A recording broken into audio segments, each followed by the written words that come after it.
Hello everyone, I am the Boring Historian, and I am here to help you today. I know you use this video to fall asleep, so before that, like the video and subscribe to the channel. Also, where are you from, and what time are you watching? Now get comfortable and relax. Dr. Eleanor Wright squinted at her computer screen, the blue light illuminating her face in the darkened office. Rain pattered against the windows of the university's archaeology department as she pored over ancient climate data. Her colleagues had long since gone home, but she couldn't tear herself away from the anomalies she'd discovered. "My God," she whispered, tracing a finger along the graph showing tree ring data from the 6th century. "It's even more dramatic than we thought." For the past 3 years, Eleanor had been studying what historians had come to call the worst year to be alive, 536 AD. The evidence was clear. A catastrophic volcanic eruption had triggered a volcanic winter, plunging much of the northern hemisphere into darkness and cold for over 18 months. She reached for her coffee, grimacing at its coldness before taking a sip anyway. On her desk lay ice core samples from Greenland and Switzerland, ancient Byzantine texts, and Chinese astronomical records, all telling the same story of a world transformed by darkness. Bookmark 03. As a climate archaeologist, Eleanor understood the fragility of human civilization in the face of environmental catastrophe. But something about 536 AD called to her in ways that transcended academic interest.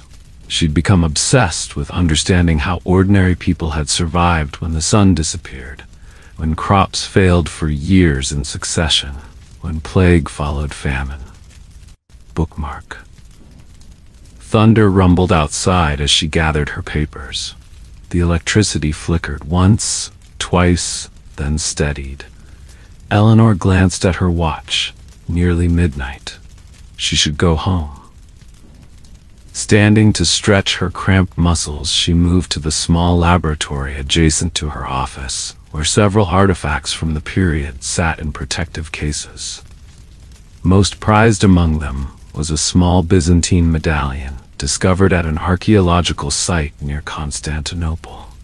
It depicted a stylized sun struggling to shine through clouds with Greek text that roughly translated to "Light returns to the faithful." Bookmark. Eleanor carefully lifted the medallion, examining it under the desk lamp. It had been found clutched in the hand of a skeleton, a young woman, probably in her 20s, who had died during the years of darkness. Who had she been? What had she seen? Lightning flashed, momentarily bathing the room in harsh white light. The thunder that followed seemed to shake the building itself. And then, something strange. The medallion grew warm in Eleanor's palm. She stared at it in confusion as the metal began to glow with an unearthly blue light. The temperature in the room plummeted suddenly, her breath visible in the air. But what the... The lights went out completely. In the darkness, the medallion pulsed like a heartbeat, its glow intensifying until it was almost too bright to look at. Eleanor felt dizzy, the room seeming to spin around her. She tried to set the medallion down, but her fingers wouldn't release it. Bookmark. The last thing she remembered was a blinding flash and the sensation of falling through darkness. Then, nothing. The first thing Eleanor noticed was the smell. Wood smoke mixed with something animal and earthy. Her head throbbed as consciousness slowly returned. She was lying on something scratchy, straw, and could hear voices speaking nearby in a language she didn't recognize. She kept her eyes closed, trying to make sense of what had happened. The last thing she remembered was being in her lab, holding the medallion, and then... what? An electrical surge from the storm? Had she been knocked unconscious? Eleanor opened her eyes to unfamiliar darkness. She was in a small structure, a hut of some kind, lit only by the dim glow of embers in a central hearth. The walls appeared to be made of wattle and daub, the roof thatched. Through a small opening that served as a window, she could see that it was daytime outside, but the light was strange, muted and grayish, as though filtered through dense fog. "Where am I?" she whispered, pushing herself up on her elbows.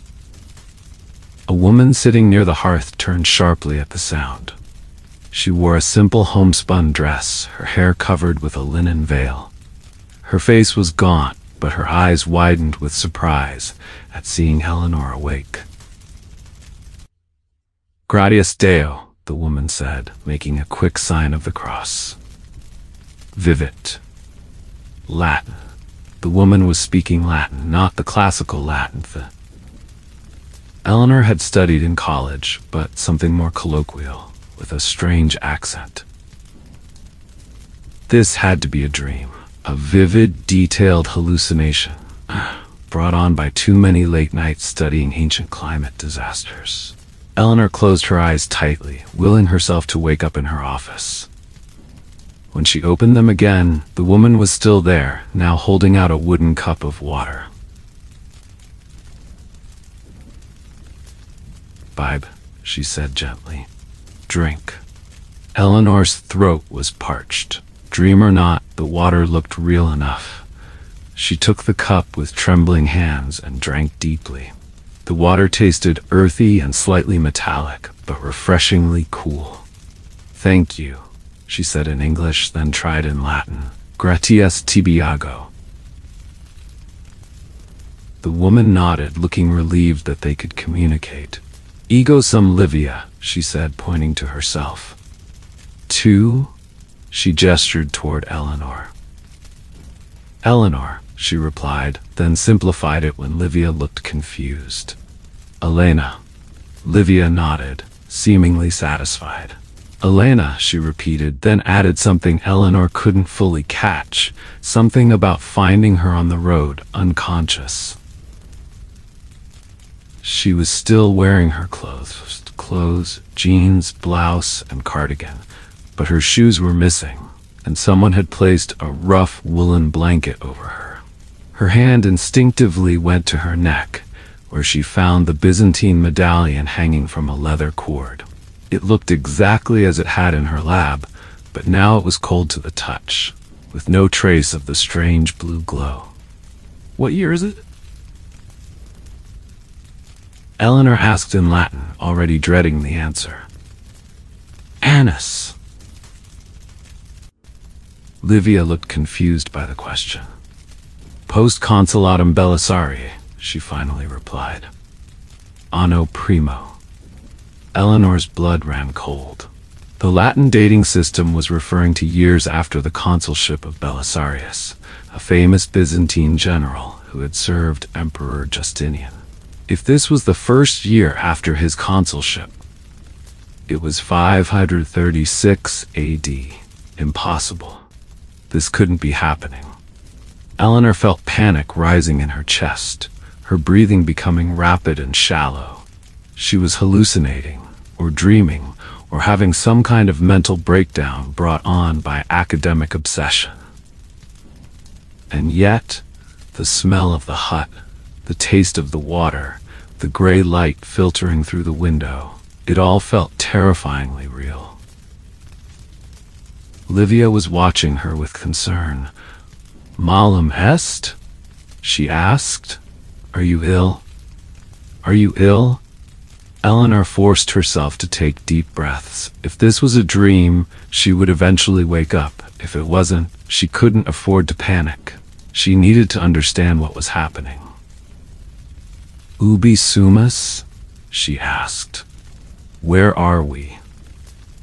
"Prop Mediolanum," Livia answered. near Milan, northern Italy. Under Ostrogothic rule at this time, if Eleanor remembered her history correctly. The Byzantine Gothic War was either about to begin or had just started. And the sky outside, that strange, muted daylight, matched exactly what the historical records described for 536 AD, a persistent dry fog that obscured the sun. Eleanor struggled to her feet, ignoring Livia's protests, and made her way to the window. Outside, she could see a small settlement of similar huts, people moving about their daily business, a few scrawny animals in pens. Beyond the settlement stretched fields where crops appeared to be struggling to grow under the dim, sunless sky. Bookmark 3IG, and that sky. Eleanor had read countless descriptions of it in historical texts, had studied the climatic data, had written papers about its effect on global temperatures. But seeing it with her own eyes was something else entirely. The sun was visible only as a pale, copper-colored disk, its light diffused and weakened by a strange, high-altitude haze that covered everything in a twilight gloom. "The dark sun," she whispered in English, remembering the Byzantine historian Procopius's words. "The sun gave forth its light without brightness, like the moon, during this whole year." Bookmark. Livia appeared beside her. "Non bonum est," she said solemnly, also looking at the sky. "Finis mundi venit." The end of the world comes. Eleanor turned to her, switching to Latin. "How long has the sky been like this?" "Many days now," Livia replied. "The priests say God is angry. The crops wither. People are afraid." And they should be, Eleanor thought grimly. If she really was in 536 AD, what she was witnessing was just the beginning of one of the most devastating periods in human history. The volcanic winter would continue for years. Famine would spread across Europe, Asia, and parts of Africa. And in a few more years, the plague of Justinian would arrive, killing millions. She leaned against the rough wall, feeling dizzy again. The implications were overwhelming. Somehow, impossibly, she had traveled back in time to witness firsthand the catastrophe she had spent years studying. The Byzantine medallion hung heavy around her neck, her only connection to her own time. Eleanor closed her eyes, trying to make sense of it all. When she opened them again, Livia was watching her with a mixture of curiosity and concern. "You are not from here," Livia said in Latin. It wasn't a question. "No," Eleanor replied honestly. "I am from very far away." Bookmark. Livia nodded as though this confirmed something she had suspected. "The strange clothes, the way you speak our tongue. Are you from Constantinople? From the East?" It was as good an explanation as any. "Yes," Eleanor said, "from far to the east." "The darkness is everywhere then? Even in the great cities?" "Yes," Eleanor said, "the darkness is everywhere." Bookmark. Livia crossed herself again. "God help us all," she murmured. Outside, Eleanor could hear a bell ringing, and people calling to one another. Livia's expression changed to one of alarm. "Quickly," she said, pulling Eleanor away from the window. "You must hide. The Goths are coming." The Goths, it turned out, were a tax collection party.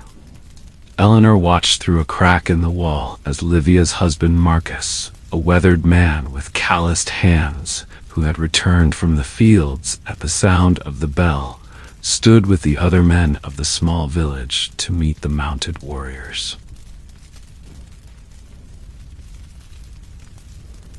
The Ostrogoths bore little resemblance to the modern Goth subculture that had taken their name. These men were professional soldiers, wearing mail armor and carrying spears and shields. Their leader, a tall man with a reddish beard, sat astride a powerful horse and spoke in a mixture of Latin and Gothic that Eleanor could only partially understand. Bookmark. They were demanding a portion of the village's harvest as tribute. Marcus and the other villagers protested, gesturing to their withering fields. The Gothic leader was unmoved, pointing out that their king Theodahad required the tribute to prepare for possible war with the Byzantines. Bookmark 3IG40. War was indeed coming, Eleanor knew. Emperor Justinian I of the Byzantine Empire would soon launch a reconquest of Italy, beginning the devastating Gothic War that would ravage the peninsula for nearly 20 years. These people were caught between two great powers, and nature itself seemed to have turned against them. Bookmark. When the Goths finally departed with what little the village could spare, Livia helped Eleanor out from her hiding place. "Why did I need to hide?" Eleanor asked.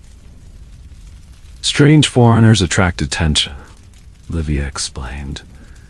"The Goths might think you a spy for the Emperor. Or worse, they might take you." Eleanor nodded her understanding. A lone woman with unusual clothing and accent would certainly attract unwanted attention. Marcus entered the hut, his face drawn with worry. He startled slightly at the sight of Eleanor standing there, then gave his wife a questioning look. "She is awake, husband," Livia said. "Her name is Elena. She comes from the east." Marcus studied Eleanor warily. "From Constantinople? Are you Roman then?" In this era, the people of the Byzantine Empire still called themselves Romans, Eleanor remembered. The term Byzantine was a much later invention. "Yes," she replied carefully, "but I am not a spy, if that's what you fear. I am a scholar." Marcus raised an eyebrow at this. A woman scholar from the Emperor's city? He seemed skeptical, but not hostile. "These are strange times indeed." Bookmark. "It is everywhere." "The darkness has reached Constantinople too," Livia told him. "She says it is everywhere." Bookmark. Marcus's expression grew grimmer. "The priests say it is a punishment from God. Others say it is the work of sorcerers in the Emperor's court." He turned to Eleanor. "What do your scholars say causes such a thing?" Eleanor hesitated, unsure how to explain a volcanic eruption and its atmospheric effects to people in the 6th century.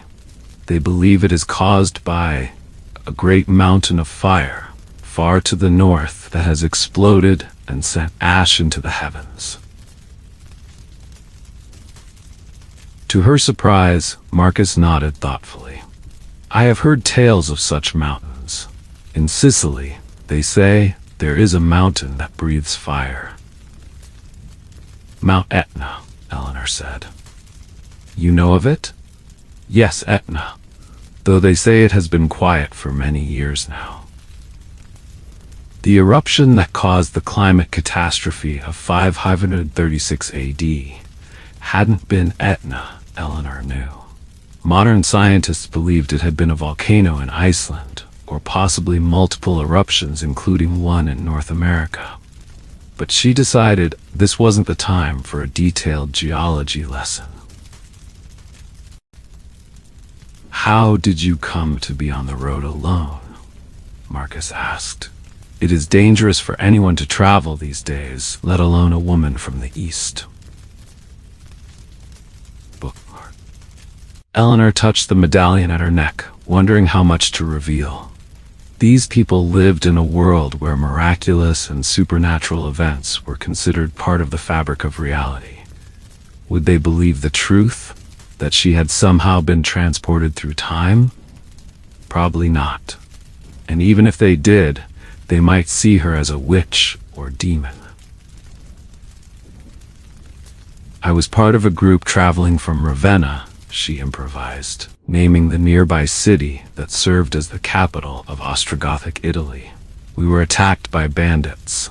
I don't remember much after that. I must have hit my head. Livia and Marcus exchanged a look.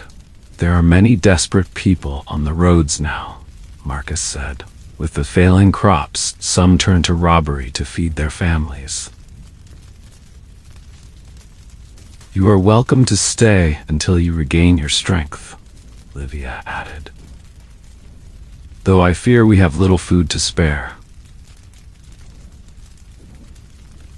I don't want to be a burden, Eleanor said, genuinely concerned. If she was truly in 536 AD, these people were facing famine in the coming months. Every bit of food would be precious. It is our Christian duty to help those in need, Livia said firmly. Besides, perhaps you can help us in return. If you are indeed a scholar, you might teach our son his letters. He is 10 years old and clever. Bookmark key. Eleanor nodded gratefully. I would be happy to. The conversation was interrupted by a commotion outside. Marcus went to the door, then turned back with an urgent expression. Refugees, he said. From the north, a large group.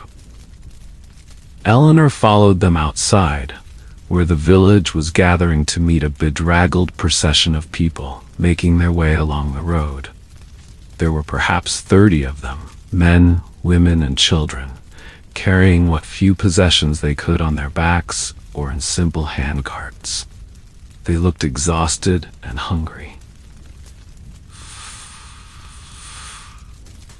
A man who appeared to be their leader approached the village headman. We seek shelter and food, he said in accented Latin. We come from beyond the mountains. Our crops have failed completely. There is nothing left. The Alps? Marcus asked, stepping forward. You've come all the way from there? The man nodded wearily. The cold came early this year, and it never truly warmed. Snow fell in the summer months. Nothing would grow. He gestured to the gray sky. And this darkness, it follows us wherever we go. Eleanor listened with a growing sense of dread. This matched the historical records. Summer temperatures dropping by as much as 2.5 degrees Celsius across Europe. Snow in summer, crop failures. What these refugees were describing was happening all across the northern hemisphere. The village headman looked troubled. We have little enough for ourselves, he said, though not unkindly. Our own crops struggle under this accursed sky. We can work, the refugee leader offered. We are not beggars. We have strong backs and skilled hands. Some of us were craftsmen in our homeland. After some discussion, the village agreed to allow the refugees to camp in a field at the edge of the settlement. They would share what food they could spare in exchange for labor. As the newcomers set up their makeshift camp, Eleanor noticed a man standing apart from the others, watching the proceedings with keen eyes. Unlike the rest, he wore a long, dark robe, and his bearing suggested education and authority. When he turned and met her gaze, Eleanor felt a jolt of recognition, not because she knew him, but because she recognized the calculating intelligence in his eyes. This was someone like her, an observer, an analyzer. Bookmark. Livia noticed her interest. That is Brother Isidore, she whispered. A monk from Hispania, they say. He travels with the refugees, tending to their spiritual needs. Bookmark. Eleanor watched as the monk made his way through the camp, speaking words of comfort to the weary travelers. I would like to speak with him, she said. Be careful, Livia warned. These are uncertain times. People look for someone to blame for this darkness. A foreign woman who asks too many questions might find herself accused of witchcraft. Eleanor nodded, understanding the warning. If she was truly trapped in the 6th century, she would need to tread carefully. These people were frightened, and frightened people could be dangerous. As dusk deepened the already dim day into true darkness, fires were lit throughout the village and the refugee camp. Eleanor sat with Livia's family as they shared a simple meal of bread and a thin vegetable stew. Their son, Lucius, was indeed a bright boy who peppered Eleanor with questions about Constantinople and the East. Bookmark before. Is it true the emperor's palace is made of gold? He asked eagerly. Parts of it are decorated with gold mosaics, Eleanor replied, drawing on her knowledge of the great palace of Constantinople. And there is a throne room called the Chrysotriclinos, the Golden Hall. Do you know the emperor? Have you seen him? Eleanor smiled. No, I've never met Emperor Justinian. Technically true, since he had been dead for nearly 15 centuries in her time. They say he has a beautiful wife who was once an actress, Lucius continued, and that she has magical powers. Lucius, Livia scolded, do not repeat such gossip. Eleanor hid her amusement. The Empress Theodora had indeed been an actress and likely a prostitute before her marriage to Justinian, scandalizing Byzantine society. And while she certainly hadn't had magical powers, she had been extremely intelligent and influential. After the meal, as Livia cleared away the wooden bowls, Eleanor noticed Brother Isidore approaching their hut. He nodded politely to Marcus, who had stepped outside. Peace be with you, the monk said. I am Brother Isidore. I noticed your guest earlier and thought I might introduce myself.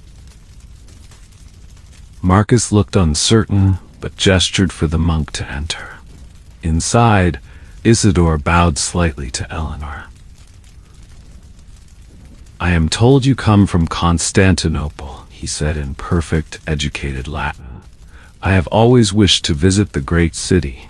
Is the Hagia Sophia as magnificent as they say? Eleanor realized with a start that the Hagia Sophia as she knew it, the great cathedral with its massive dome, was brand new in this time. It had been completed and consecrated in 537, just a year after the time she found herself in. Bookmark. It is breathtaking, she said carefully, though I left before the reconstruction was complete. Isidore nodded, watching her closely. Fascinating. And what brings a learned woman from Constantinople to this remote village? Misfortune, Eleanor replied. My traveling party was attacked. These good people found me and took me in. How fortunate for you, Isidore said in a tone that suggested he didn't entirely believe her story. And what is your interest in this unusual weather we are experiencing? Eleanor felt a chill that had nothing to do with the evening air. This man was perceptive, perhaps too perceptive. I am simply concerned, as we all are, she said. In Constantinople, there are scholars who study such phenomena. Bookmark, indeed? And what do these scholars conclude? They believe it may be caused by a distant volcanic eruption, Eleanor said, deciding to stick to her earlier explanation. The ash and gases rise into the sky and block the sun's light. Isidore's eyebrows rose. A natural explanation, then? Not divine punishment? God creates the natural world. Eleanor replied diplomatically. Perhaps he works through natural means. Bookmark 3 I. This seemed to satisfy the monk, who nodded thoughtfully. A reasonable perspective. I have encountered similar theories in certain ancient texts. He studied her for a moment longer. You are unusual, Lady Elena. Your Latin is excellent, yet you speak it with an accent I cannot place. Your knowledge is extensive, and your clothes. Bookmark. Eleanor suddenly felt very self-conscious in her modern clothing. She had been so focused on the larger issues of somehow being transported to the 6th century that she hadn't considered how conspicuous her appearance must be. I would be interested in continuing our conversation another time, Isidore said. I believe we might have much to learn from each other. After the monk had left, Marcus looked at Eleanor with new concern. Be wary of that one, he said quietly. Monks have influence with the church. If he decides you are a heretic or a witch. Eleanor nodded, understanding the danger. She would need to be more careful, find local clothing, blend in better. And perhaps find a way to get to a larger city, where she might access historical records or scholarly knowledge that could help her understand what had happened to her. But as she lay down that night on the straw pallet Livia had prepared for her, listening to the sounds of the unfamiliar world outside, one thought kept circling in her mind. What if there was no way back? What if she was trapped here, in the darkest year in human history, doomed to live through the calamities she had only read about in books? The medallion rested cold against her chest, offering no answers. Eleanor quickly realized that survival in the 6th century would require adaptation. Within days, she had traded her modern clothing for simple garments provided by Livia, a long linen tunic, a woolen overdress, and a veil to cover her hair, as was customary for women in this era. She kept only her undergarments and sturdy hiking boots, which were far more practical than the thin leather shoes worn by the villagers. She also began to make herself useful. Though she had no practical farming skills, her knowledge of history included understanding of ancient food preservation techniques. When the village women gathered to discuss how to stretch their dwindling supplies, Eleanor suggested methods of drying and storing vegetables that might help them last longer. In the East, she explained, careful to maintain her cover story, we preserve cabbage by cutting it fine and fermenting it with salt.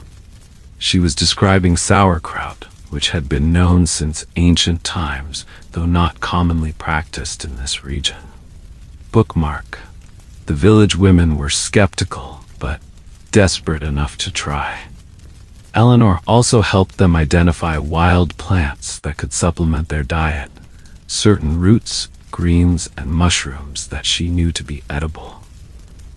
Her university studies in environmental archaeology had included courses on ancient diets and foraging practices, knowledge that was suddenly directly applicable to survival. Bookmark. In return for her help, Eleanor was given a place in Livia's household. She tutored young Lucius in reading and writing, using a wax tablet that Marcus had traded a chicken to acquire. The boy was a quick study and clearly hungry for knowledge. Will you teach me Greek too? He asked eagerly one afternoon as they sat working on his Latin letters. Like they speak in Constantinople? Perhaps, Eleanor said, smiling at his enthusiasm, but Latin is more useful here. It's the language of the church and of learning. Lucius nodded, though he looked slightly disappointed. Brother Isidore says the greatest books were written in Greek by the ancient philosophers. He's not wrong, Eleanor admitted, but many have been translated into Latin. Speaking of the monk, Eleanor had been carefully avoiding him since their first meeting. She had noticed him watching her from a distance several times, his expression thoughtful. She worried that he suspected something unusual about her. Perhaps her knowledge or her occasional slips when referring to historical events that hadn't happened yet.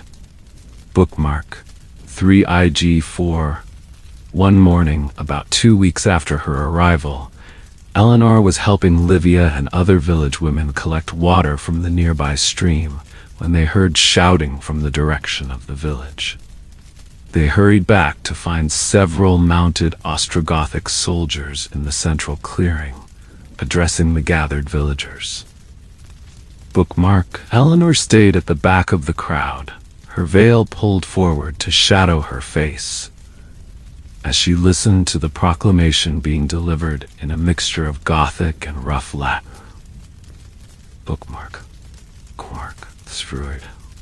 By order of King Theodahad, the lead soldier announced, all able men between the ages of 16 and 40 are to report to Mediolanum in 1 week's time for military service. The glorious Goths face treachery from the east. The Emperor Justinian has sent his general Belisarius to steal our lands in the name of a dead empire. A murmur ran through the crowd. The Byzantine-Gothic War had officially begun, just as Eleanor knew it would. Justinian's armies would land in Sicily and begin their campaign to reconquer Italy from the Ostrogoths. Bookmark 3G. What of our fields? One brave villager called out. Who will tend the crops if all the men are taken? The Gothic officer sneered. What crops? Your fields wither under this cursed sky. Better to die gloriously in battle than slowly of starvation, wouldn't you say? No one dared respond to this. Eleanor watched as Marcus and the other village men exchanged grim looks. They had little choice but to obey the summons, yet everyone knew what it meant. Many would never return. After the Goths departed, the village erupted in anxious discussion. Women wept openly, clinging to husbands and sons. The headman called for calm, but his own voice shook. We cannot all go, Marcus said quietly to a group of men. Someone must remain to protect the women and children, to try to salvage what crops we can. The Goths will return, another man warned. They will take anyone they find. Then some must hide, Marcus replied, in the old caves in the hills. Eleanor listened silently, her historian's mind racing ahead. The war that had just begun would last for decades, devastating Italy. The brief reconquest by Justinian's forces would ultimately leave the peninsula vulnerable to the Lombard invasion. And all of this was happening against the backdrop of the climate catastrophe and the approaching plague. That evening, as Livia prepared a meager supper, her hands trembling slightly, Eleanor tried to offer what comfort she could. Your husband is strong and clever, she said. He will survive. Livia glanced at her, then quickly away. You cannot know that, she said softly. No one knows what the future holds. Only God. Except Eleanor did know, at least in broad historical terms. The question that tormented her was whether she should share that knowledge. Could she warn these people about the plague that would arrive in a few years? Should she tell them which regions would be hardest hit by famine? If she truly was trapped in the past, did she have a responsibility to try to change it? The ethical implications were overwhelming. What if her interventions made things worse? What if she created a paradox of some kind? And even if she wanted to warn people, who would believe her? Her thoughts were interrupted by a knock at the door. Marcus opened it to reveal Brother Isidore standing outside. "Forgive the intrusion," the monk said. "I hoped I might speak with Lady Elena." Eleanor reluctantly joined him outside. They walked a short distance from the hut, stopping near the village's small wooden church. "You've heard the news," Isidore said. It wasn't a question. "About the war?" "Yes." "I am leaving tomorrow," he continued. "I must return to my monastery near Ravenna. I believe you should come with me." Eleanor stared at him in surprise. "Why would I do that?" "Because this village will soon be caught between two armies," Isidore said pragmatically. "And because I think you might find answers to your unusual situation in our library." A chill ran down Eleanor's spine. "I don't know what you mean." Isidore smiled faintly. "I have spent many years studying ancient texts, Lady Elena, including certain obscure writings about individuals displaced from their proper time." Eleanor felt her heart skip a beat. "You know," she whispered. "I suspect," Isidore corrected. "Your knowledge, your manner of speaking, certain references you make, they suggest you are not from this time. The question is, are you from our past or our future?" For a moment, Eleanor considered denying everything, but the monk's perceptive gaze made her think he would see through any lie. And if he truly had access to information that might help her understand what had happened. "The future," she admitted finally. "Almost 1,500 years from now." Isidore's eyes widened slightly, the first time she had seen him truly surprised. 1,500. So you come from the year of our Lord 2036? "Close enough," Eleanor said, not seeing the need to be precise. The monk crossed himself. "God's ways are mysterious indeed, and you have no idea how this happened?" Eleanor touched the medallion beneath her dress. "It might have something to do with this. It's an artifact from this time period. A Byzantine medallion. In my time it was found at an archaeological site. I was studying it when something happened. A storm, a strange light. Then I woke up here." Bookmark 3IG4 nodded thoughtfully. "There are stories, legends really, of objects that serve as anchors between times. Doors that open only under certain conditions." He glanced up at the dim sky. "Perhaps this darkness, this disruption of the natural order, has thinned the boundaries between times." "Do you really think your monastery might have information that could help me?" Eleanor asked, trying not to sound too hopeful. "Possibly. Our library contains many texts rescued from ancient collections. Some deal with matters beyond ordinary understanding." He studied her face. "But I must ask, if you could return to your time, would you, knowing what awaits this world in the coming years?" Bookmark. The question struck Eleanor like a physical blow. She had been so focused on the impossibility of her situation that she hadn't fully considered the moral implications. She knew what was coming. Years of famine, plague, war. Could she simply abandon these people to their fate if she found a way back? "I don't know," she answered honestly. Isidore seemed satisfied with this response.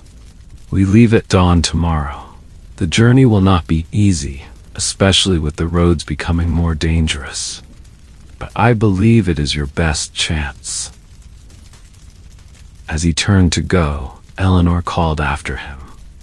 "Brother Isidore, thank you for not for not thinking me a witch or a heretic." The monk's expression turned somber. "I did not say that. I merely believe that if God has sent you here, he has done so for a purpose. It is not my place to interfere with divine will." He paused. "But others might not be so philosophical. I suggest you keep your true origin to yourself." That night, Eleanor explained to Livia and Marcus that she had decided to travel to Ravenna with brother Isidore. "It's safer there," she said, which wasn't exactly a lie. The Byzantine forces would eventually capture Ravenna, but it would suffer less than many other Italian cities during the war. "And I may be able to find people who know about my family, perhaps help me return home." Livia looked distressed. "The roads are not safe, especially now. Soldiers, bandits, desperate people." "Brother Isidore knows the way," Eleanor assured her, "and will travel with some of the refugees who are heading east." Marcus nodded slowly. "Perhaps it is for the best. There is little future here, with the war coming and the crops failing." He hesitated. "If you reach Ravenna safely, there is my cousin, Flavius. He is a clerk in the city administration. If you tell him I sent you, he might help you find employment." "Come on in." "Thank you," Eleanor said, genuinely moved by their concern. These people had taken her in without question, shared their meager resources, and treated her with kindness despite their own precarious situation. In the morning, as she prepared to leave with Isidore and a small group of refugees, Eleanor embraced Livia. "I wish I could repay your kindness," she said. Livia pressed something into her hand, a small wooden cross on a leather cord. "To protect you on your journey," she said. "May God watch over you, Elena." Young Lucius looked on the verge of tears. "Will you come back and teach me more letters?" Eleanor knelt to his level.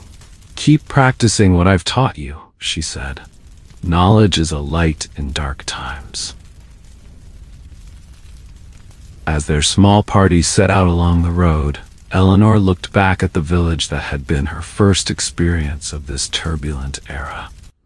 In the dim, gray light of the perpetual twilight, it looked fragile and temporary, as indeed it was. According to the historical record, much of northern Italy would be devastated by the coming war and subsequent crises.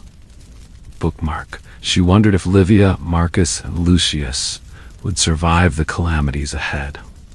History recorded the broad strokes of these years: the battles, the famines, the spread of plague, but not the fate of ordinary families in small villages. Brother Isidore, walking beside her, seemed to sense her thoughts. "You know what's coming, don't you?"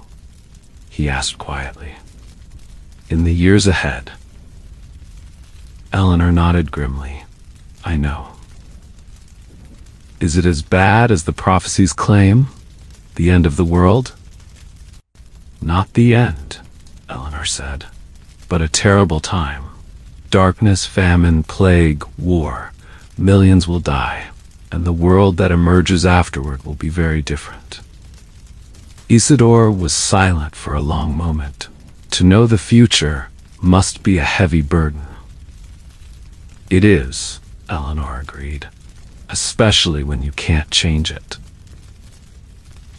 "Can't you?" the monk asked. "Now that you're here?"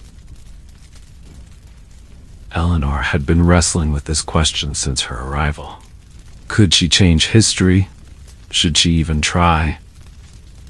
The classic time travel paradox. What if her intervention made things worse? Bookmark thrive. "I don't know," she admitted, "but I think we should focus on reaching Ravenna first."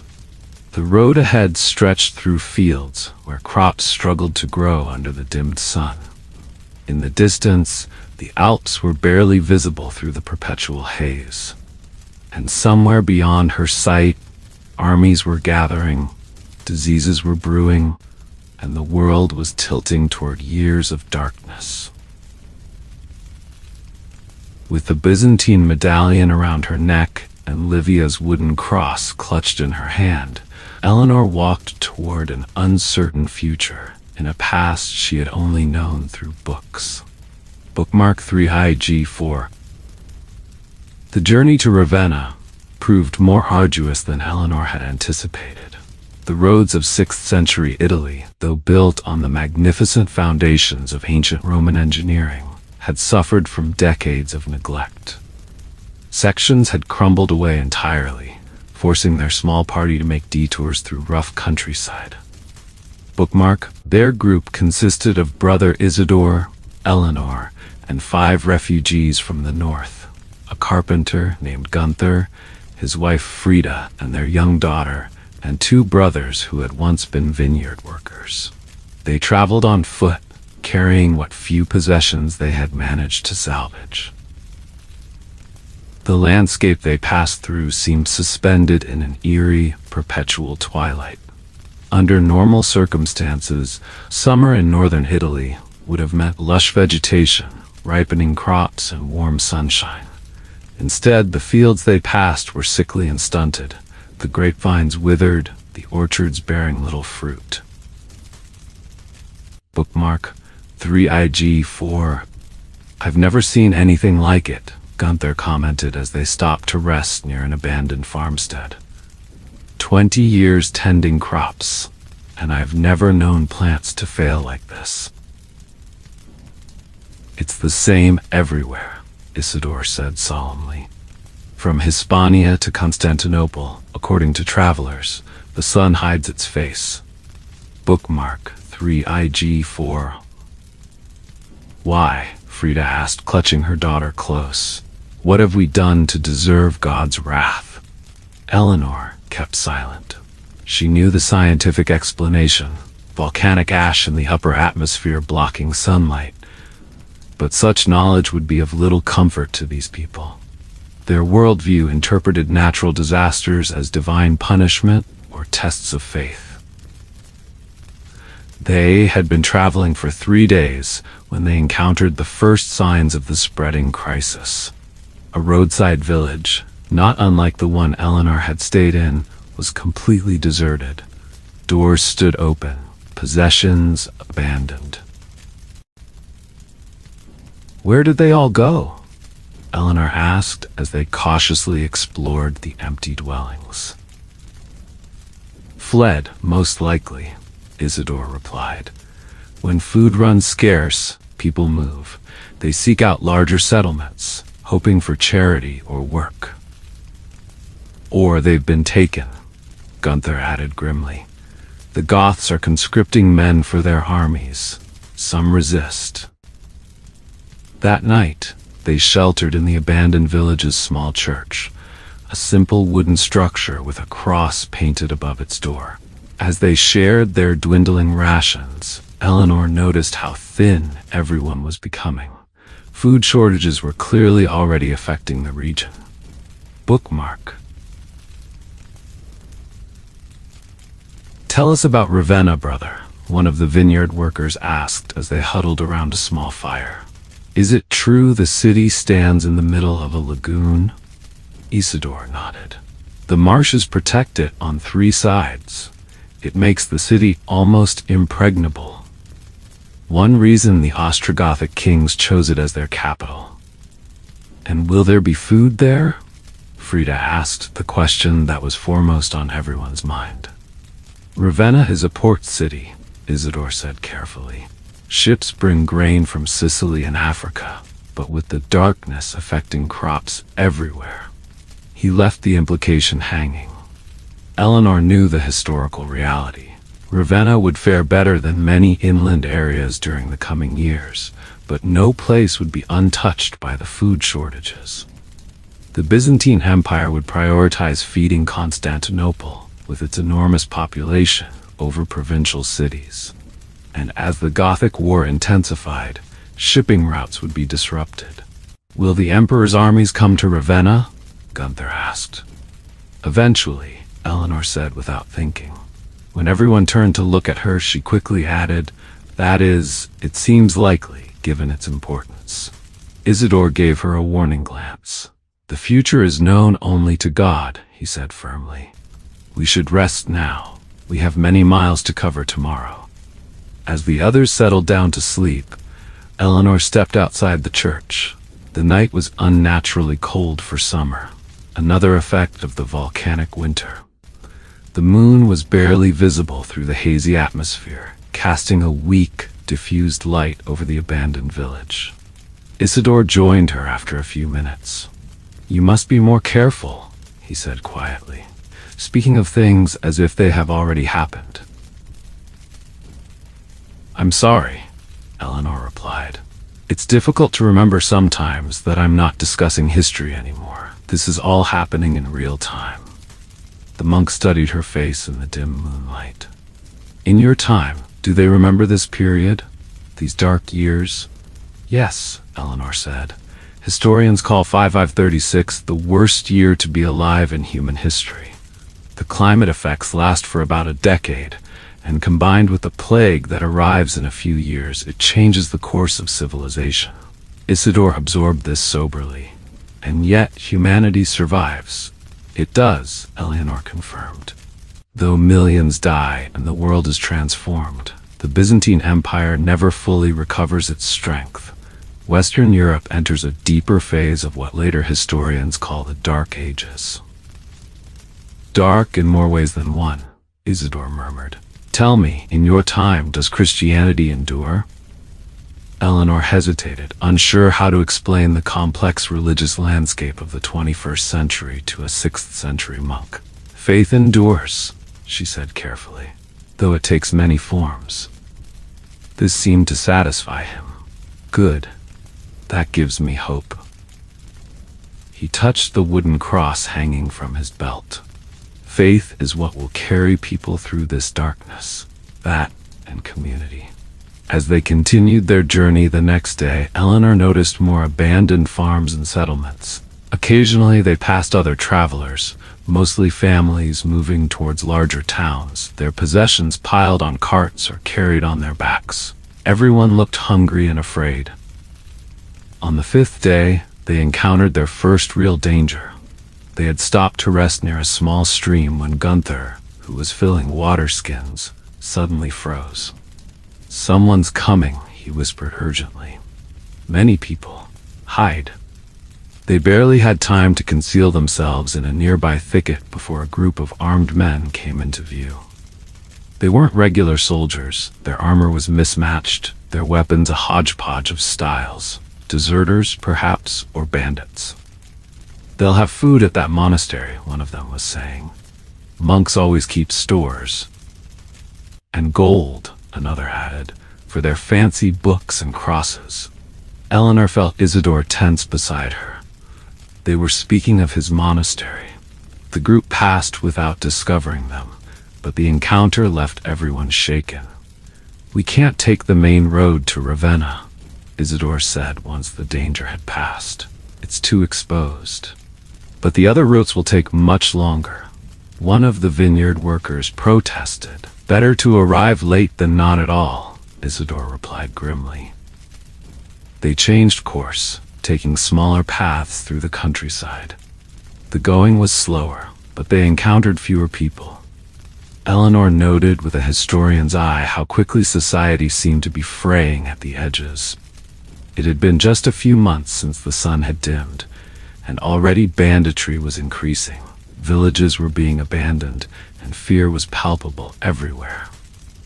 On the 8th day of their journey, they crested a hill and saw a plume of smoke rising in the distance. "What is that?"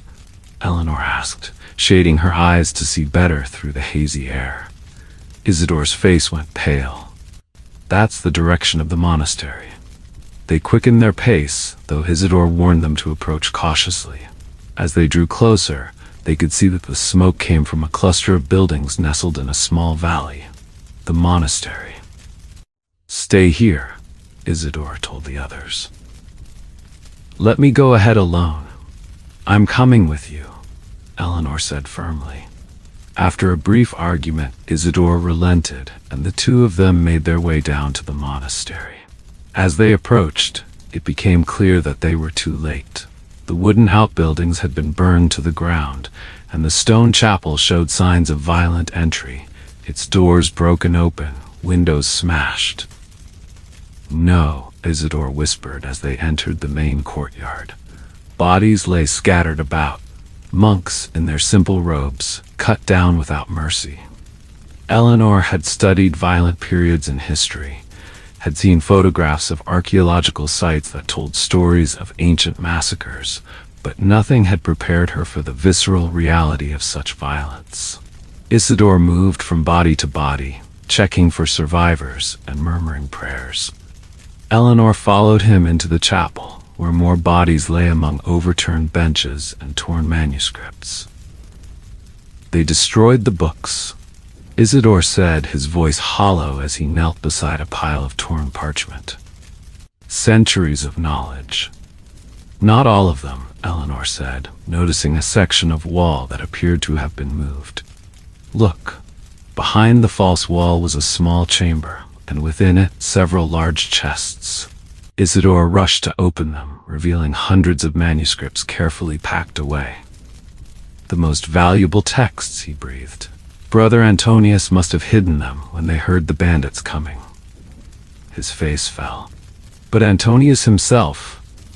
They found the elderly librarian's body near the altar, a bloody gash across his head. He had died defending the sanctuary. "He bought time for the others to hide the manuscripts," Isidore said, closing the old monk's eyes gently. "Were there other survivors?" Eleanor asked. "I don't know. Some may have fled into the woods." Isidore looked around the devastated chapel. "We can't stay here. The bandits might return." "What about the manuscripts?" "We take what we can carry," Isidore decided. "The most important ones. I won't leave them to be destroyed." They selected several dozen scrolls and bound volumes, focusing on those Isidore identified as rare or irreplaceable. Among them were scientific treatises, historical chronicles, and what Isidore called texts of unusual nature. Works dealing with mystical or supernatural phenomena that might help explain Eleanor's situation. When they returned to the others with their grim news and precious cargo, it was decided that they would continue to Ravenna immediately. The monastery was no longer a safe haven. "The world is changing faster than I feared," Isidore said quietly to Eleanor as they redistributed the manuscripts among their packs. "The darkness brings out the worst in people." "Not everyone," Eleanor replied, nodding toward Gunther, who was helping the elderly vineyard worker with his burden. "Some still show kindness." "Yes," Isidore agreed, "and that gives me hope. But I fear worse is yet to come." Eleanor knew he was right. The climate catastrophe of 536 was just the beginning. The years that followed would bring repeated crop failures, widespread famine, and eventually the first recorded outbreak of bubonic plague in Europe, the plague of Justinian, which would kill millions. As they set out again, Eleanor felt the weight of her historical knowledge more heavily than the manuscripts in her pack. She knew what these people would face in the coming years. But she also knew that humanity would survive this dark time, would rebuild and continue. The question that haunted her was whether she could or should try to change any of it. Ravenna rose from the marshes like a mirage, its walls and towers seeming to float above the misty waters that surrounded it. Even under the perpetual twilight of the dimmed sun, the city was impressive, a last bastion of urban sophistication in an Italy that had largely reverted to rural simplicity after the fall of the Western Roman Empire. "There it is," Isidore said as they paused on the causeway that led to the city gates. the capital of the Ostrogothic kingdom. For now. Eleanor knew what he meant. Within a few years, Ravenna would fall to Byzantine forces, becoming the seat of the Exarchate of Ravenna, the Byzantine administration in Italy. The city would change hands several times during the long Gothic War. Their small party had grown during the final days of their journey. They had encountered more refugees on the road and a few survivors from the monastery who had fled into the woods during the attack. Now they numbered nearly 20, a ragged procession of tired, hungry travelers seeking safety behind Ravenna's walls. At the gates, they were stopped by Ostrogothic guards who eyed them suspiciously. "More refugees?" one guard said with obvious disdain. "The city is already overflowing." "I am Brother Isidore of the Monastery of Saint Benedict," Isidore said, stepping forward. "These people are under my protection. We seek sanctuary." The guard seemed unimpressed. "And why should we let in more hungry mouths? What do you bring to Ravenna besides your need?" Isidore hesitated, then gestured to the packs containing the rescued manuscripts. Knowledge, rare texts saved from destruction. Surely King Theodahad values such treasures. This gave the guard pause. The Ostrogothic rulers, despite being considered barbarians by the Byzantines, had adopted many aspects of Roman culture and prized learning. After a brief consultation with his superior, they were allowed to enter, though with a warning that resources in the city were strained and they would need to find their own accommodations and food. Inside the walls, Eleanor was struck by the contrast between Ravenna and the countryside they had traveled through. The city was clearly feeling the effects of the ongoing crisis. People looked thin, and there was an edge of desperation in the crowded markets. But urban life continued with a semblance of normality that had been absent in the abandoned villages. "The wealthy will have stored food," Isidore explained as they made their way through streets lined with elegant buildings decorated with colorful mosaics. "And the city has access to shipping routes. But the poor will be suffering already." This was evident in the growing number of beggars they passed and the tension visible in the faces of people queuing for bread at a church distribution. Isidore led them to a modest building near the Church of San Vitale, a hostel operated by the church for pilgrims and travelers. There, after some negotiation and the promise of Isidore's assistance with the church's manuscripts, they were granted temporary lodging. "We can stay for a few days," Isidore told the group. "After that, each must find their own way. Gunther, with your carpentry skills, you might find work in the city. The rest should seek out the refugee camps where they're organizing work details." As the others settled in, Isidore took Eleanor aside. "Tonight we rest," he said. "Tomorrow we begin searching for answers in the manuscripts we saved." Eleanor nodded, exhausted from the journey, but also anxious to start investigating whether the texts might contain any clues about her situation. As a historian, she found herself in the extraordinary position of experiencing firsthand the period she had studied, but she still hoped to find a way back to her own time. The next morning, Isidore arranged for them to use a small room in the Church of San Vitale where they could examine the manuscripts. The church itself was still under construction. It wouldn't be completed for another decade, Eleanor knew, but parts of it were already in use. "This is extraordinary," Eleanor breathed as they entered the main sanctuary. The famous Byzantine mosaics that would make San Vitale a UNESCO World Heritage Site in her time were not yet installed, but the innovative octagonal design with its soaring dome was already magnificent. "It will be even more beautiful when completed," Isidore said, "if this war doesn't halt the construction." In the side room, they carefully unpacked the manuscripts they had rescued.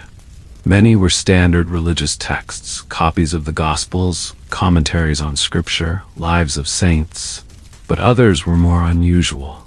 Greek scientific treatises, historical chronicles, and a few very old scrolls written in languages Eleanor didn't recognize. "These are the ones that might help us," Isidore said, setting aside several particularly ancient-looking texts. They contain accounts of strange phenomena, including stories of people who vanished from one time and appeared in another. Eleanor leaned forward eagerly. "Real accounts or legends? That's the question, isn't it?" Isidore replied with a slight smile. "In your time, would these be considered history or myth?" "Probably myth," Eleanor admitted. "Time travel isn't, well, it's theoretically possible according to some physics theories, but not in the way that's happening to me." Isidore raised an eyebrow at the mention of physics theories, but didn't ask for clarification. Instead, he unrolled one of the scrolls carefully. "This is written in a form of Greek used in Alexandria during the late Hellenistic period," he explained.